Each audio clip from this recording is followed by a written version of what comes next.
When loveLife started in 1999, it started against the backdrop of an epidemic that was continuing to grow along the worst projections possible. At a time when young people were getting turned off by conventional messages of HIV. loveLife had to be different, it had to be big, it had to be bold, it had to hit the ground running. Last year's campaign, Love to Be There, identified 3 of the main aspirations of young people: to get educated, to get a job, to have a stable family life. Now we have to get to the point where we're actually helping them to define their future, to define a new generation of young South Africans who are HIV-free.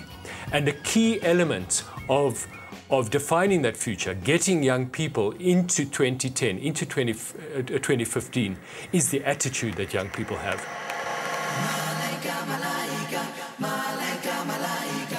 You only have one life to live. I've chosen to live mine with purpose and passion. Believe in yourself. Never give up. Get attitude. Love life. Whenever you hear the word attitude, you know, it always has, in fact, it still has a negative connotation to it, you know. Because if somebody says to you, you have an attitude, it means that your behavior is not good. But we try to change that. We're saying to communities, look, attitude can be good. You know, it depends on how you use your particular attitude to help you to achieve whatever it is that you want to achieve. Attitude on its own is how one actually chooses to respond to a specific situation at a given point in time. So what we want young people to do, and what we want people in South Africa to start talking about, is the fact that the attitude that we're trying to embrace as a new generation of South Africans in loveLife is one of loving life. What we're doing in the course of this year is firstly trying to entrench the fact that this epidemic, this HIV epidemic, is about attitude. And we want to use that as something that's positive. The fact that they've got a tattoo, the fact that they've got an earring, represents young people who are trying to define themselves, who are trying to define the future. We wanted to build on that. We're now at the point in the campaign where we're saying to young people, define the new future of South Africa.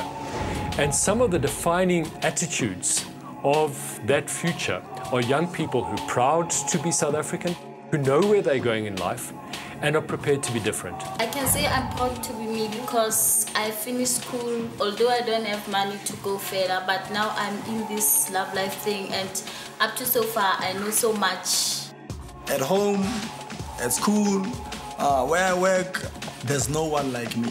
Phase 2 of this loveLife, Get Attitude campaign is where a young person will be able to have her own identity. That I, as a person, as an individual, as a young person, if I'm young, my attitude will actually determine my future. We will always come in with our fashion. Let's take up this profession. We're already under correction, representing loveLife at the auction. This body is not ready to risk its future for a moment's pleasure. Be proud of who you are. Know where you're going. Make choices that will sometimes result in being different. Why we've spent so much time in setting up the Get Attitude campaign this year and making the connection between attitude and loving life is that we are about to enter a more controversial phase of the campaign.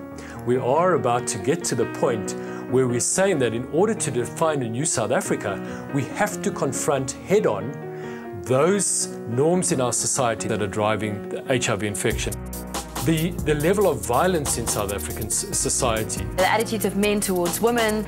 Us guys, we intend to oppress girls to have sex with us because of money. We have money, or I can provide her with anything that she wants. And that in that way, she has to sleep with me without using condom. I think that the biggest problem in South Africa is young people not internalizing their risk factors. And the other thing, I think, it's cultural issues, like where you'll find that young males, when they are sick, they don't want to go to the clinics because they feel that, those female nurses are not going to be able to address their problems. And so we have to confront those attitudes. Whether we find those attitudes in church, whether people use culture as an excuse to perpetuate those attitudes, whether in fact there are elements in our own families that need to be confronted. If we are going to get to the point where we make a dramatic impact in preventing 1,800 infections of HIV a day, the only way that we can do that is to challenge those norms that are regarded as quite acceptable in South Africa. We have to move people out of their comfort zone. My attitude, our attitude, yes, attitude. Attitude is the beginning. Attitude is the opening. Attitude takes in, digests, uses, and decide how you feel about what you know. Attitude says, I'll buy it or I won't buy it. I will change or I won't change. I will try or I won't try. I will change or I won't try it at all. Two important things to learn. One, what you know about how you feel. Two, how you feel about what you know. It is attitude that says, look closer or don't look at all. Attitude asks the mind to take the pictures, asks the conscious to develop them, asks the heart to respond, and the body to act, and the body to act, and the body to act.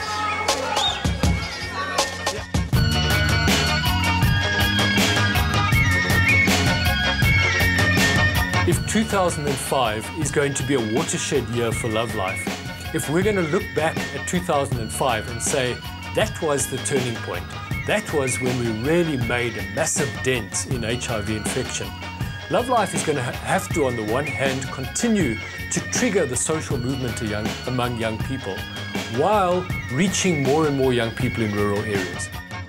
That's our challenge today. The Get Attitude campaign has to become larger than life.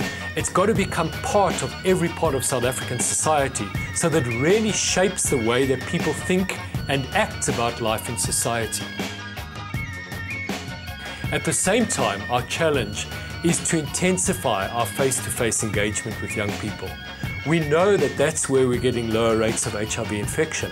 We're only reaching 1/3 of young people in South Africa with face-to-face engagement.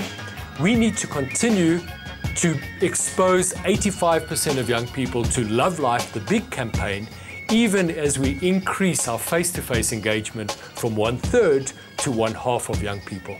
If we can do that in this year, we will have real prospects for substantially reducing HIV infection.